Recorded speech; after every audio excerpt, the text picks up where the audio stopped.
इस तरह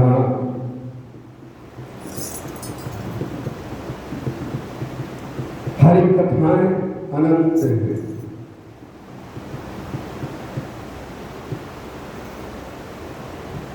सबसे बड़ी तो हमारी तपस्या है। भगवान ने हर जगह तप के लिए कहा है कि तप करोगे तो ये सिद्धि हो जाएगी, तप करोगे तो ये सिद्धि हो जाएगी, तप करोगे तो ये मिल जाएगा, तप करोगे तो भगवान भी मिल जाएगा। बिना तप के कुछ भी नहीं। ध्रुव संलान जपेरु हरि नामो पाहरो अचल अनुपम ठाम। ध्रुव जी ने हरि का नाम जप कर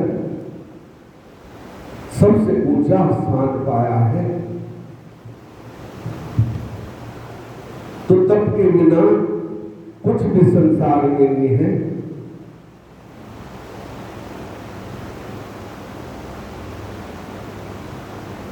ऐसे ही माता ने शरीर को त्यागा और भगवान ने दक्ष के यज्ञ को दोबारे से संपूर्ण कर दिया। कल आपको कथा सुनाई थी। उसके बाद सती के शरीर को त्रिशूल पे उठा के उनको बड़ा क्रोध आया। मंथन भी हुआ और त्रिशूल पे उठा के वो चल दी। और इतना वियोग हुआ, क्योंकि जब अपना कोई बिछड़ता है ना तो वियोग तो होता ही है। घर खाली हो जाता है, कोई कैसा भी हो, और पति पत्नी का संबंध तो एक शरीर दो प्राण, एक प्राण दो शरीर है। पति पत्नी का ऐसा संबंध होता है। और वो तो आदि शक्ति जगदम्बा है, वो आदि पिता है। लेकिन उनके भी मन में प्रेम तो होता ही है ना। और लेके चल दिए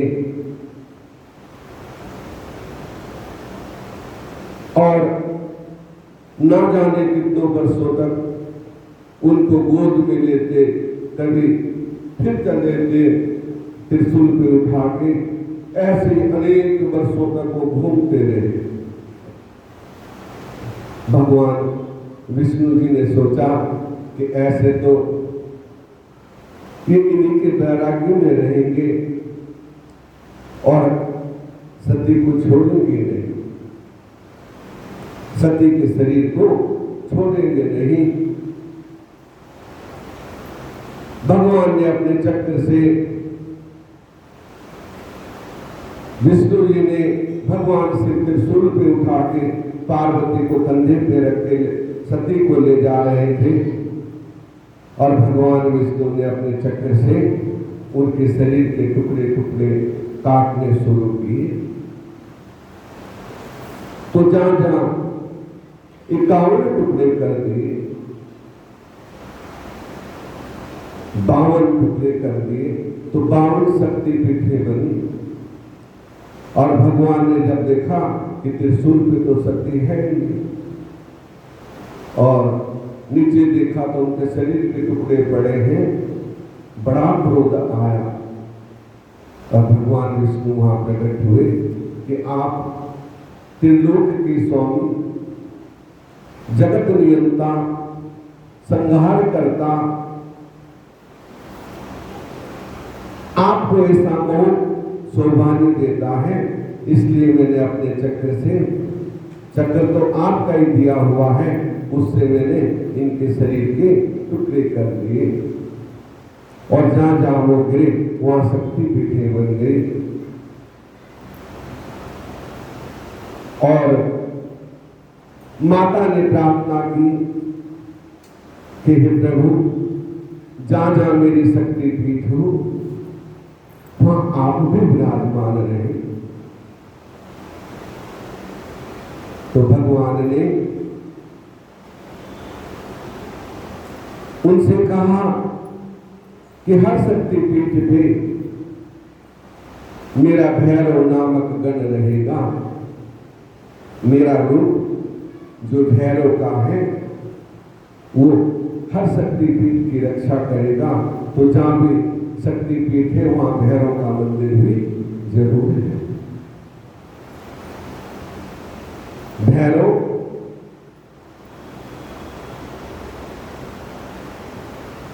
जो है वो 64 प्रकार के हैं। उसमें तामसिक भी आता है और भी आता है, लेकिन जहाँ माता की शक्तिपीठ है वहाँ सात्विक भैरव है। तो हर जगह भगवान का वो रूप शक्तिपीठ पे रहा, तो वही कहीं छिन्नमस्तिका बनी, कहीं तारा बनी, कहीं वल्लामुखी बनी, कहीं शाकुंभरी बनी, कहीं वैष्णो माता बनी, कहीं कामाक्षा बनी, कहीं पाटंबरी बनी, नैना देवी, चित्रपूर्णी, ज्वाला, ऐसे असंख्य 52 पीठे हैं जो शक्ति पीठ हैं जिनकी हम पूजा करते हैं। तो देखा जाए उसका स्वरूप तो ज्योति स्वरूप है ना। अब जहां जहां ये पीठे हैं वहां पिंडी स्वरूप है माता का, आपने देखा ही होगा। वहां कोई मूर्ति नहीं है,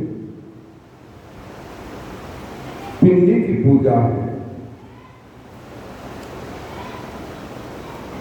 तो शक्ति का जो रूप है, शिव का जो रूप है, वो ज्योति स्वरूप है, महाज्योति। जो अलौकिक प्रकाश है और वो हमारे अंदर भी है। यदि हम देखना चाहें तो उसे देख सकते हैं।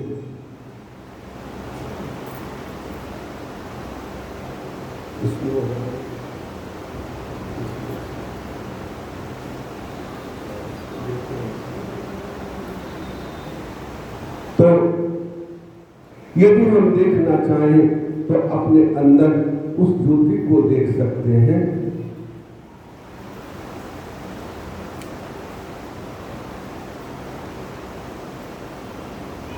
कैसे देखेंगे? ज्ञान अंजन सतगुरु दियान, अज्ञान अंधेर विनाश, हरि कृपा ते संत बेटियां, नानक मन प्रकाश। जब हरि की कृपा होती है, जब हमारे पुण्य उदय होते हैं, तब हमें संतों के दर्शन होते हैं। और जब संत मिल जाए, मुद मंगल में संत समाजू, जो जग जंगम तीर्थ राजू। वहां सारे तीर्थ आ जाते हैं जहां संतों का समागम हो।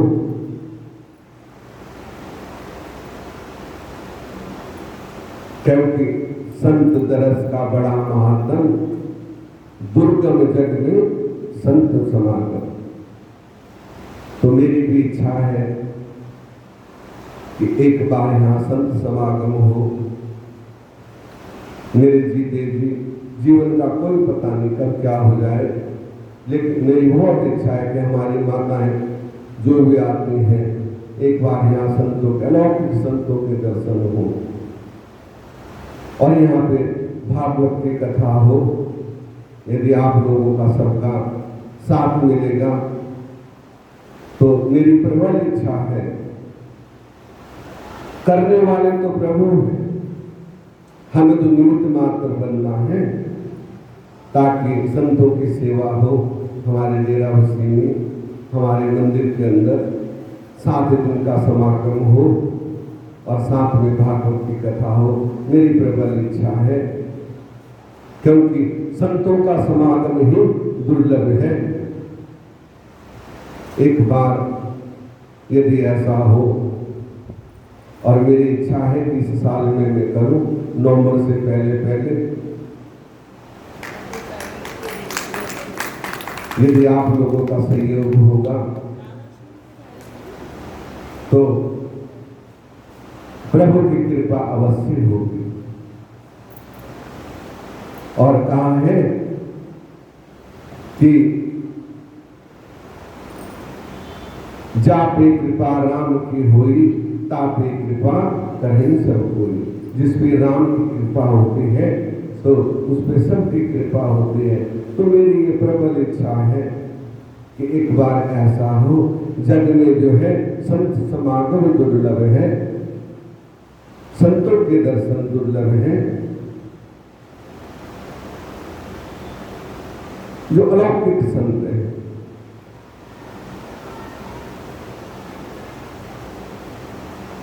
और से तो सिया राम में सब जग जानी, करो प्रणाम जोरी जुग पानी, ऐसी भावना होनी चाहिए। लेकिन फिर भी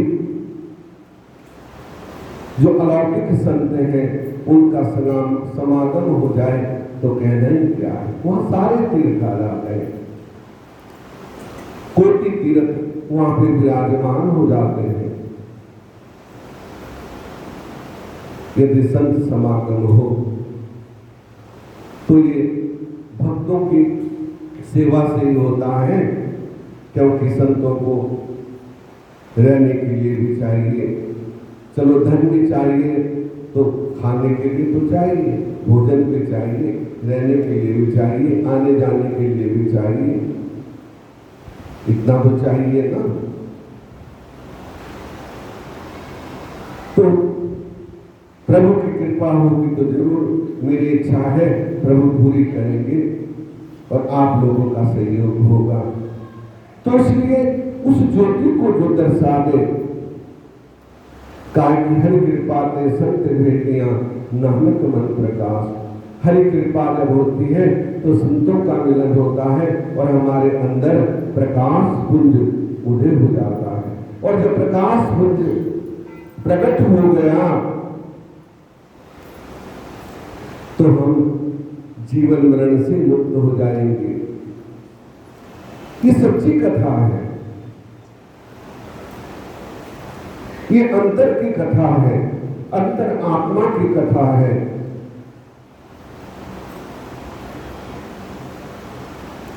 तो ये सच्चा ज्ञान है।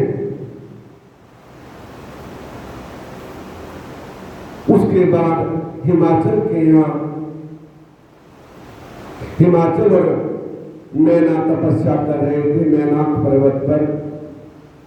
नैनाक की तपस्या से प्रसन्न होकर माता ने उनको वरदान दिया कि मैं तुम्हारे घर में पार्वती रूप से प्रकट होंगी।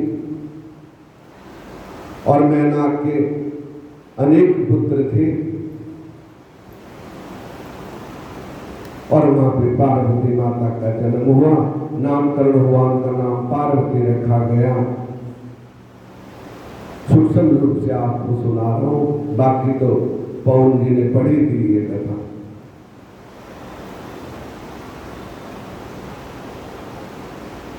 तो भगवान ने जब सती का शरीर छिन्न हो गया तो उन्होंने समाधि लगा ली, क्योंकि वो तो समाधि में लीन रहते हैं। और भक्त वो ही है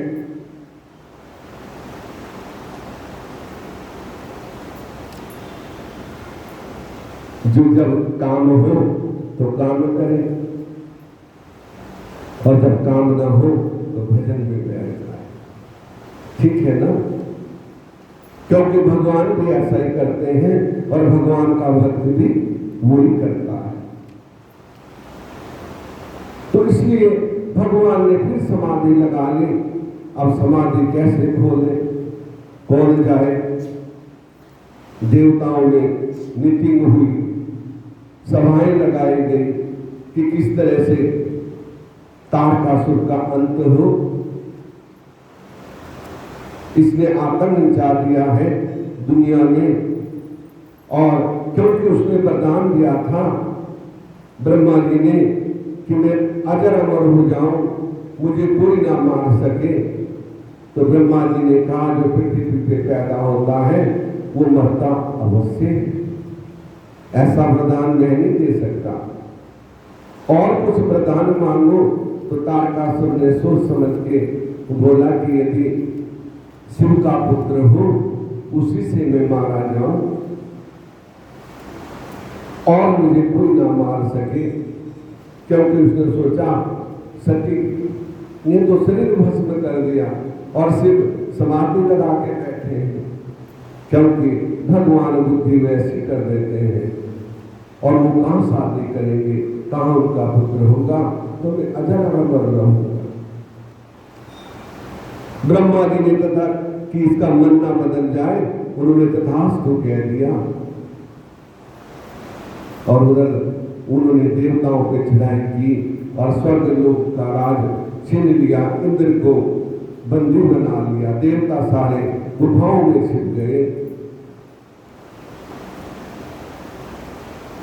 क्योंकि जब राक्षस आतंक करते हैं ना तो देवता डरे जाते हैं। वो हमारे और आपके बीच में ही है, देवता भी और राक्षस भी।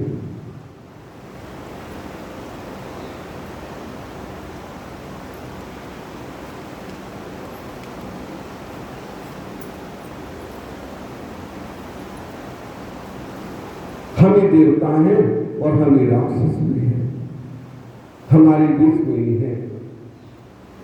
जो प्रभु के भक्त हैं वो देवता हैं, जो प्रभु से विमुख हैं वो असुर हैं। अंतर इतना है।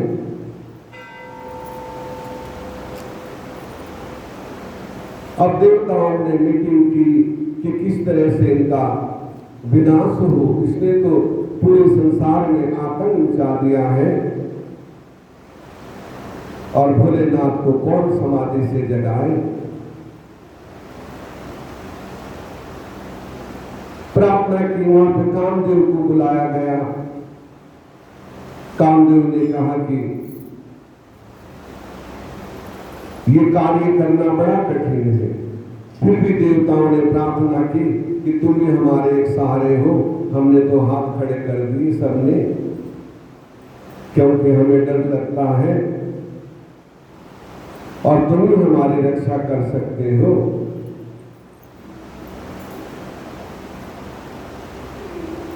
ब्रह्मा जी बोले, नारद जी, भगवान शंकर ने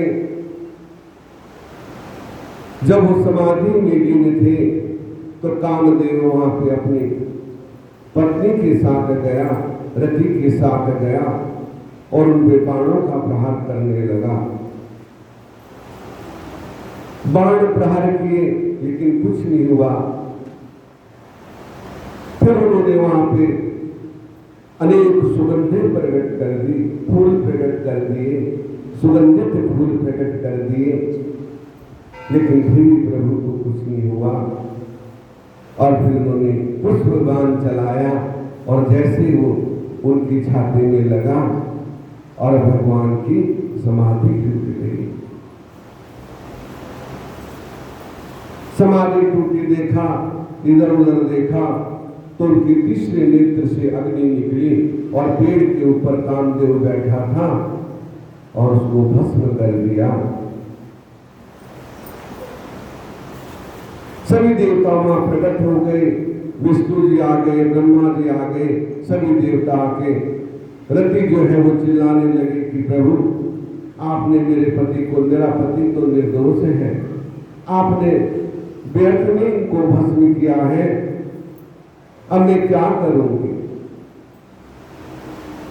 देवताओं ने प्रार्थना की कि ये सारी जो लीला थी ये सिर्फ तारकासुर के लिए थी, प्रभु इनका कोई दोष नहीं है। तो भगवान तो बड़े दयालु हैं, हमारे भोलेनाथ बहुत दयालु है। यदि क्रोध आता है तो प्रसन्न भी हो जाते हैं। एक जल की बूंद से, एक बेलपत्र से वो प्रसन्न हो जाते हैं। उन्होंने कहा चलो ठीक है, पार्वती ने, सती ने जो हिमाचल के यहाँ जन्म लिया है, आप उनसे विवाह करिए। भगवान ने कहा ठीक है, कर लो। इतना कह के और कामदेव को कहा कि तुम आज से अनंत रूप से व्यापेंगे, शरीर से नहीं। लेकिन द्वापर युग में तुम्हारा फिर मिलन होगा सती से। जब कृष्ण जी का अवतार होगा तुम प्रद्युम्न के रूप में उनके पुत्र होंगे। और इतना कह के वो समाधि में लीन हो गए।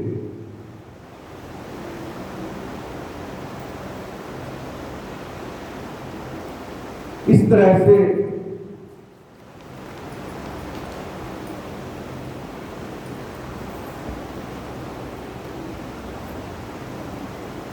सारा कारण समझाकर, बाद उसका कारण समझाकर भगवान शंकर के पास पहुंचे।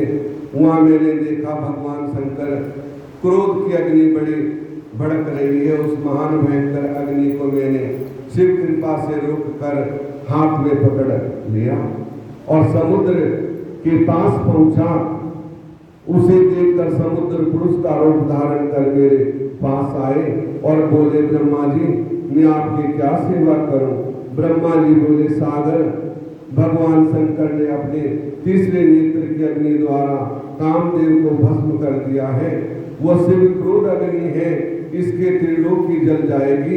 इस कहानी से रोक कर आपके पास ले आया हूं। तुम सृष्टि के प्रलय काल तक इसे धारण किए रहो। जिस समय में आकर निवास करूं तब इसे त्याग देना। इसे भोजन जल तुम्हें नित्य देना होगा। इस प्रकार ब्रह्मा जी के कहने पर समुद्र ने उसे धारण करने के लिए स्वीकार कर लिया। उसके बाद पवन के साथ बड़े बड़े शोले निकलती हुई वह शिव क्रोध अग्नि समुद्र में प्रविष्ट हो गई और अपने लोक में चली गई। समुद्र में शोले उठते हैं ना, लहरें उठते हैं, तो वो शिव क्रोध अग्नि है। और पूर्णिमा के दिन वो प्रबल होती है और धीरे धीरे शांत हो जाते हैं। ब्रह्मा जी बोले, हे नारद जी, पार्वती ने जब कामदेव को वश होने पर घर पहुंची तो उसे भगवान शंकर का विरह व्याकुल करने लगा। श्री पार्वती को खाते पीते बैठते सोते शिव ही में व्याकुल रहने लगी। ब्रह्मा जी बोले, नारद जी तुम उस समय लोकों में घूमते हुए वहां पहुंच गए। हिमालय ने तुम्हें आदर सत्कार दिया, आदर सत्कार से बिठाया। इसके बाद अपनी पुत्री के शिव पूजन से लेकर कामदेव के भस्म होने तक सारा वृत्तांत कह सुनाया। ये सुनकर तुमने तो हिमालय को केवल इतना ही कहा कि शिव भजन करो। इतना कहकर वहां से उठकर तुम पार्वती के पास पहुंचे और उन्हें अकेला पाकर उनसे बोले, पार्वती जी, बिना तपस्या के किए हुए भगवान शंकर की तुमने सेवा की है, इसको अभिमान हो गया था। तुम्हारे उसी अभिमान को तोड़ने के लिए सदाशिव ने ऐसा किया है। अब तुम उनकी प्राप्ति के लिए बहुत समय तक तप करो। जब अहंकार अंदर आ जाता है ना, तो भगवान कोई ऐसी लीला कर देते हैं कि भक्तों का अहंकार तोड़ देते हैं। कुछ ना कुछ ऐसी लीला कर देंगे जो हमारे समझ से बाहर होगी और हमारा अहंकार जाता रहता है। तो इसी तरह पार्वती माता को भी अहंकार हो गया था।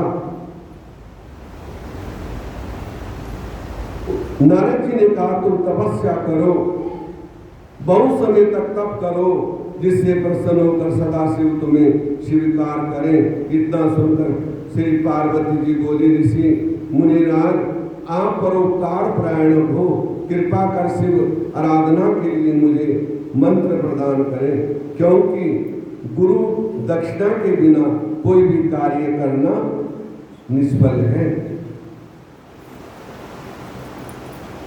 तभी तो कहा है ना कि ब्रह्मा विष्णु साक्षात माता, उनको भी गुरु की जरूरत पड़ी, क्योंकि गुरु के बिना कोई भी मंत्र सफल नहीं होता। अपनी मर्जी से जितना मर्जी करते रहो, गुरु बिन माला फेरता, गुरु बिन करता दान, गुरु बिन सब निष्फल गया, बूझोगे पुराण। चाहे हम कुछ भी कर ले, बिना गुरु के उसका कोई फल नहीं है, और फल मिलेगा तो निस्मान, और गुरु है तो भरपूर उसका फल प्राप्त होगा। तो उसकी गुरु जरूर होना चाहिए। माता ने कहा कि कृपा कर शिव आराधना के लिए मुझे मंत्र प्रदान करें, क्योंकि गुरु दक्षिणा के बिना कोई कार्य सिद्ध नहीं होता। तब नारद जी ने कहा कि देवी, मैं तुम्हें पंचाक्षर मंत्र कहता हूं, उसका तप करो। ओम नमः शिवाय।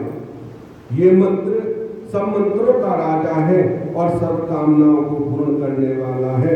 इसे विधि पूर्वक जपने से तुम्हें साक्षात शिव का दर्शन होगा। क्योंकि विश्वास होना चाहिए, गुरु के चरणों में विश्वास है तो मंत्र अवश्य फल देता है।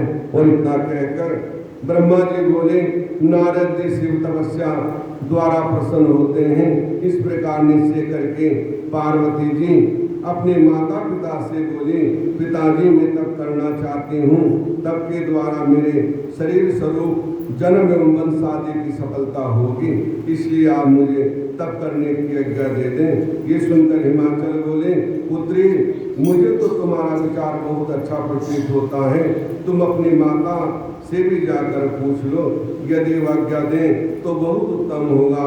ये सुनकर पार्वती मैना माता से पूछने लगी। माता जी मैं आप मुझे तप करने की आज्ञा दे दो, मैं कल प्रातः तपस्या के लिए चली जाऊंगी, मेरे लिए वन में तप करने के लिए चले जाऊंगी। सुनकर मैना अति दुखित होकर बोली, पुत्री तुम घर में ही तपस्या करो, तुम तो राजा की बेटी हो, तुम्हारे लिए ही कुटिया बना देते हैं। उन्होंने कहा नहीं, घर में तप नहीं होता, मैं वन में जाके तपस्या करूंगी। तप करने से वन में अनेक को दुख होते हैं। इस प्रकार अनेक बातें कहकर मैना ने उमा को बन जाने से रोका। तब तो उमा देवी अत्यंत दुखित हो गई। उसे इस प्रकार दुखित कलेश में देखकर अंत में मैना ने उमा देवी को तप करने की आज्ञा दे दी। तब अत्यंत यथोचित प्रणाम आदि करके उनके आशीर्वाद पाकर तप के लिए चल पड़ी। कुछ दूर पर जाकर उन्होंने वस्त्र आभूषण आदि उतार दिए, बलकल मृग चर्म धारण कर लिया। बलकल वस्त्र और आसन मृग चर्म। बलकल वस्त्र जो सिला ना हो उसे बलकल वस्त्र कहते हैं।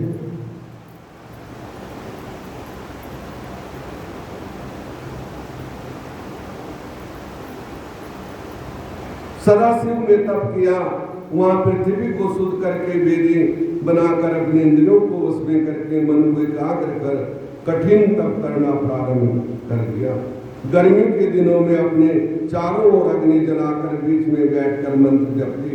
वर्षा कष्ट सहकर शीतल काल में शीतल जल में बैठकर मंत्र जपती।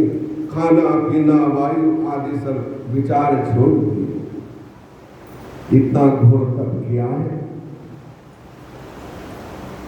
पार्वती माता ने। गर्मी में 108 धूनी जला के तपती थी और हम कहते हैं ना हाय गर्मी हाय गर्मी, ठीक है ना। और जब सर्दी होती थी तो जल के अंदर बैठ के तप करती थी और सर्दी में हम ठिठुर जाते हैं। ठाकुर जी को स्नान करते हुए हमारे हाथ कांप जाते, सोचते चलो आज छोड़ी दो, स्नान करवा लो, क्या है कल करवा दो। तो तप के बिना कुछ प्राप्त नहीं होता, ये बात ध्यान रखना। और वर्षा के अखंड बारिश में वो खड़ी रह के तपस्या करती थी ताकि जितनी बारिश पड़ती थी वो उनके ऊपर पड़ती थी। और हम कहते हैं कि जुकाम लग जाएगा, बारिश में मत फेंको, सर्द गर्म हो जाएगा। माता ने ऐसी तपस्या की तो हम कौन है? जो जगत जननी है, जो जगत को रचने वाली है, जो जगदम्बा है, आदि शक्ति है, पारब्रह्म स्वरूपिणी है, उन्होंने भी तप किया। तो हम थोड़ा सा कष्ट आ जाए घबरा जाते हैं। भगवान ना जाने किस रूप में हमारी परीक्षा लेता है और वो हमारे पास आ जाए। इस प्रकार उमाने के कठोर तप को देखकर आश्रय में पड़े हुए सभी देव राज उनके दर्शन के लिए आने लगे। इस प्रकार कठोर तप आज तक तो किसी ने किया ही नहीं। व्यास जी बोले, नारद जी, पार्वती के तप द्वारा त्रिलोकी तप उठी, देवता, दानव, ऋषि, मुनि, यक्ष, गंधर्व, सिद्ध, साधु, विद्याधर आदि सभी व्याकुल हो इंद्र आदि लोकपालों को साथ लेकर ब्रह्मा जी की शरण में पहुंचे और कहने लगे, ब्रह्मा जी, मैं आपका बनाया हुआ एक चराचर ब्रह्मांड कितना संतप्त हो रहा है, उससे दुखित होकर हम आपकी शरण में आए हैं। तब ब्रह्मा जी बोले, नारद जी, इस प्रकार उनके कहने पर मैं ध्यान द्वारा उमा जी की तपस्या को जानने को गया। फिर विष्णु को सुनने थे सुंदर आसन विराजमान विष्णु भगवान ने कहा, इस समय पार्वती जी भगवान शंकर के प्रति कठोर तप कर रही हैं, उसी द्वारा त्रिलोकी तृप्त हो रही है। तब वह अतीव दुखित होकर आपकी शरण में आए हैं, आप ही हमारी रक्षा करें। विष्णु बोले, देवताओं, आप लोगों का कष्ट मैंने जान लिया। अब हम सबको मिलकर भगवान शंकर की शरण में चलना चाहिए। वहां चलकर उनसे प्रार्थना करें कि हे जगत माता पार्वती के तप द्वारा प्रसन्न होकर उन्हें इच्छित वर दें और उसके साथ विवाह करके हम लोगों का कष्ट निवारण करें। भगवान विष्णु के कथन को सुनकर डरते हुए देवता बोले, भगवान, हम तो भूलकर भी वहां नहीं जाएंगे। ठीक है, हम तो एक बार गए थे और उन्होंने अपनी क्रोध अग्नि से तीनों लोक को तृप्त कर दिया और कामदेव को भस्म कर दिया। हम नहीं जा सकते, कामदेव को उन्होंने भस्म कर डाला था, कहीं हम लोगों को भी भस्म न कर डाले। नारद जी इस प्रकार देवताओं के वचन सुनकर भगवान विष्णु समझाते हुए बोले, देवताओं, भय मत करो, भगवान शंकर परम दयालु है, वो दयावान है। बोले और भाले, भक्तों के लिए भोले हैं और दुष्टों के लिए भाले हैं। तो वो बहुत भोले हैं, आप चिंता न करें। ये वचन सुन सभी देवता भगवान शंकर के दर्शन के निमित्त चल पड़े। उन्होंने प्रथम तप में आगरे श्री पार्वती जी के दर्शन उनकी प्रशंसा करते हुए फिर भगवान शंकर के दर्शन करके भय रहित देवताओं से पहले नारद जी को तो निर्भय होकर शंकर की श्री के पास चले गए और वहां उन्हें परम आनंद से विराजमान देकर देवताओं को बुलाने के लिए लौट आए। फिर सब देवताओं को साथ लेकर भगवान महादेव जी के पास पहुंचे और जाकर शिव जी को प्रसन्न किया। फिर उन्हें आनंद के साथ अपने आसन पर विराजमान देखकर विष्णु आदि देवताओं के चरणों में बार बार प्रणाम करने लगे, प्रार्थना करने लगे, प्रभु, पार्वती कठोर तप कर रही है, तीनों लोग तृप्त हो गए हैं, तीनों लोग तप रहे हैं, आप उनके साथ विवाह कर लीजिए। दर्शन पाकर देवता भगवान रुद्र, हम आपके शरण में आए हैं, हमारी रक्षा करें। विष्णु ब्रह्मा जी देवताओं के सब कहाँ आने का क्या कारण है, ये साफ बताओ। विष्णु जी की तरफ से देखने लग गए। तब विष्णु जी कहने लगे, भगवान शंकर, तारकासुर ने, दानव ने हम सबको अतीव दुखित कर दिया है। उसने तो हमें अपने स्थानों से भी निकाल दिया और अपना राज कर दिया है। भगवान शंकर कहते हैं, हे देवताओं, यदि मैं गिरजा के साथ विवाह कर लूं तो सबके सब देवता मुनि आदि कामी हो जाएंगे। वह सुंदरी अस्मय ही जीवित कर देगी।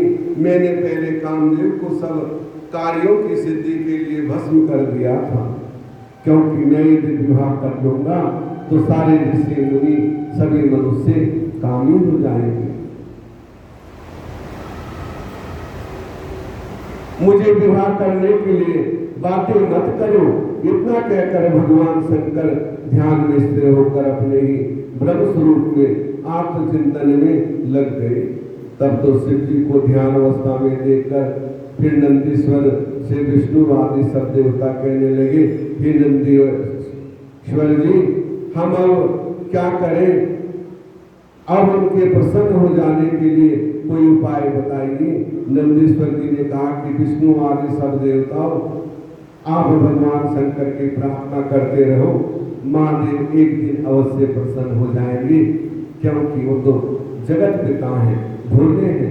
और सभी देवताओं ने प्रार्थना की, बड़ी सेवा की, प्रार्थना की वहाँ पे, और भक्ति में लीन होके सभी प्रभु की प्रार्थना करने लगे, जाप करने लगे। महादेव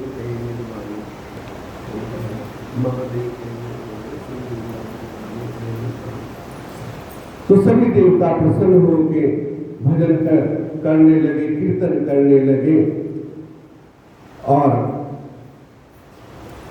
उपदेश, तारक दानव हम लोगों की रक्षा करें, हे पार्वती जी, नारद जी उपदेश से आपको अर्थ कठोर कब कर रही हो? भगवान शंकर हंसकर कहने लगे, हे देवताओं, मनुष्यों के लिए विवाह जेल खाना है। इस लोक में कुसन तो कई प्रकार के हैं, उनमें मुख्य स्त्री संग है। क्योंकि भगवान कहते हैं कि शादी करना एक जेल खाना है, जैसे जेल में रहना। ठीक है ना? प्रथम तो शादी नहीं करनी चाहिए, प्रभु का भजन करना चाहिए, माताओं को भी और भाइयों को भी। लेकिन चलो शादी करें तो दोनों को भगवान शिव और पार्वती माता की तरह रहना चाहिए। उसी से विषय वासना बढ़कर बंधन में डाल देती है। असमय तो चाहता हूं इस बंधन में मैं कभी ना पड़ूं। जो पहले हो गया हो या मैं इस बंधन में नहीं पड़ना चाहता। इस कारण में आप लोगों की प्रार्थना पूर्ण आधीन हूं, इन लोगों के हित अनुचित कार्य कर बैठता हूं। इसी कारण मैं आप लोगों की प्रार्थना पूर्ण अवश्य करूंगा। मैं चाहता तो नहीं, मेरी कोई इच्छा नहीं है, लेकिन आप लोगों ने प्रार्थना, आपने प्रार्थना की तो मैं अवश्य आपकी प्रार्थना को पूर्ण करूंगा। तारकासुर द्वारा दुख प्राप्त है, उन्हें निवारण करने के लिए तुम्हारी इच्छा ना, मेरी इच्छा ना होने पर मैं पार्वती के साथ विवाह कर लूंगा। इतना सुनकर देवता बड़े प्रसन्न हुए। सबने जय जयकार करी, बोली भगवान शंकर की, और निर्भय पूर्वक अपने अपने स्थान पे चले जाओ। नारद जी देवताओं के प्रति ऐसा कहकर भगवान फिर मौन हो गए, फिर तपस्या में विलीन हो गए।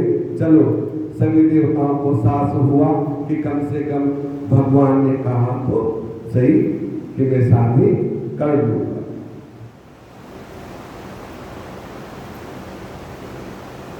महादेव कहे निर्वाणी, सुन गिरजा अमर कहानी। महादेव कहे निर्वाणी, सुन गिरजा, सुन गिरजा अमर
जय जय श्री राधे, जय जय श्री राधे, जय जय श्री राधे श्याम।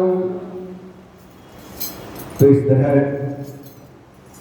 जब प्राण और अपान एक हो जाता है तो कुंडलिनी जागृत हो जाती है, और कुंडलिनी जागृत होती है तो मूलाधार से स्वाधिष्ठान, मणिपूरक, आज्ञाचक्र और ब्रह्मरंध्र में हमारे प्राण पहुंच जाते हैं।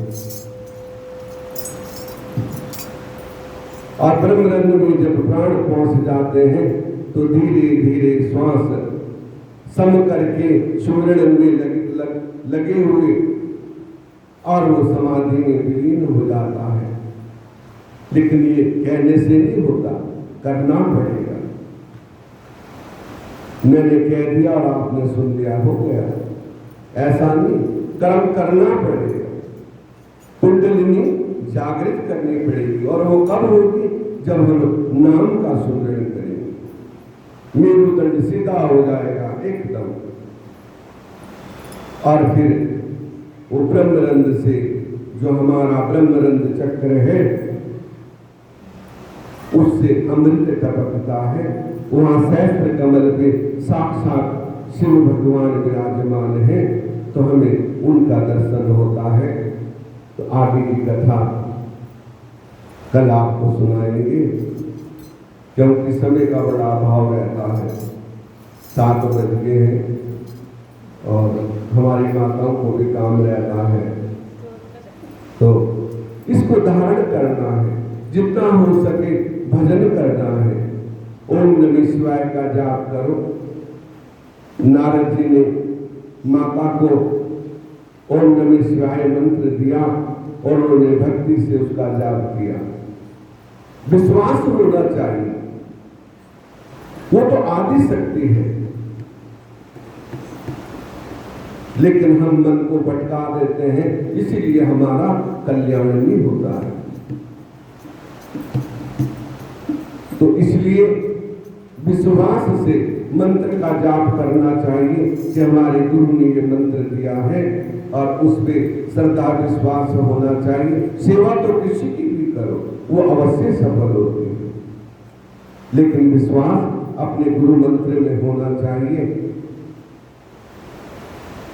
सेवा